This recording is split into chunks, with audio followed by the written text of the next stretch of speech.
আমার তো visa ticket সব হইয়া গেছে, আব্বা ভিসা টিকিট সব কইরা দিছে। আমি 15 দিনের জন্য মালয়েশিয়া তোমার কাছে ঘুরতে আসতেছি। কি বলো, সত্যি? হ্যাঁ সত্যি, আমি না তোমারে কইলাম আমি মালয়েশিয়া তোমার কাছে বেড়াইতে আসবো। হ্যালো বউ, কেমন আছো? আমি তো খুব ভালো আছি মোকলেস, তুমি কি করো? 5 স্টার হোটেলের মালিক হয়ে কি যে বিপদে পড়ছি। সারাক্ষণ খালি টাকা আর টাকা, 400-500 টাকা আসতে থাকে। টাকা গুনতে গুনতে হাতের রেখা রেখা মুছে যেতেছে। টাকা গুনতেছিলাম। কি কইতাছো সত্যি? আচ্ছা শুনো না, তোমার লাগে একটা খুশির খবর আছে। কি খুশির খবর শেফালি? আমার তো ভিসা টিকিট সব হইয়া গেছে, আব্বা ভিসা টিকিট সব কইরা দিছে। আমি 15 দিনের জন্য মালয়েশিয়া তোমার কাছে ঘুরতে আসতেছি। কি বলো, সত্যি? হ্যাঁ সত্যি, আমি না তোমারে কইলাম আমি মালয়েশিয়া তোমার কাছে বেড়াইতে আসবো।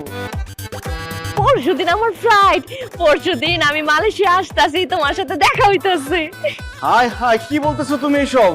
আমি তো ভাবছি তুমি দুষ্টামি করে আমাকে বলতেছো যে তুমি মালয়েশিয়া আসবা। তুমি নাকি সত্যি সত্যি আসতেছো? এই তুমি মালয়েশিয়া আসবা কেন পাগল? কেন আসবো মানে? তুমি জানো না আমি তোমার কত ভালোবাসি। তুমি নাকি 5 বছর পর দেশে আসবা, এর আগে আসতেই পারবা না। আমি তো তোমার এতদিন না দেখে একদিনই থাকতে পারুম না, আর এই জন্য আমি 15 দিনের জন্য তোমার কাছে বেড়াইতে আসতেছি।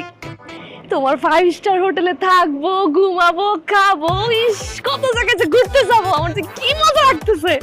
মজা হবে না, পুরাই বিপদ হবে। হ্যাঁ মোকলেস, কি বললা তুমি? বিপদ হবে কেন? বিপদ না, বলছি মজা হবে না, অনেক বেশি মজা হবে। ওই নেটওয়ার্কের জন্য বুঝো নাই। তো তুমি কবে আসতেছো? আরে কইলাম না আগামী পরশুদিন আমার ফ্লাইট, আমি পরশুদিন তোমার কাছে আসতেছি। আরে কি যে খুশি লাগতেছে। আচ্ছা আচ্ছা আচ্ছা, ঠিক আছে ঠিক আছে, আসো। ঠিক আছে। আল্লাহ, বউরে তো বলছি আমি 5 স্টার হোটেলের মালিক, আসার পরে যদি দেখে আমি ক্লিনার, সবার লাত্তি কুদা খাই। আল্লাহ আল্লাহ আল্লাহ আল্লাহ, আরে বাঁচাও, বিপদ থেকে রক্ষা করো আল্লাহ।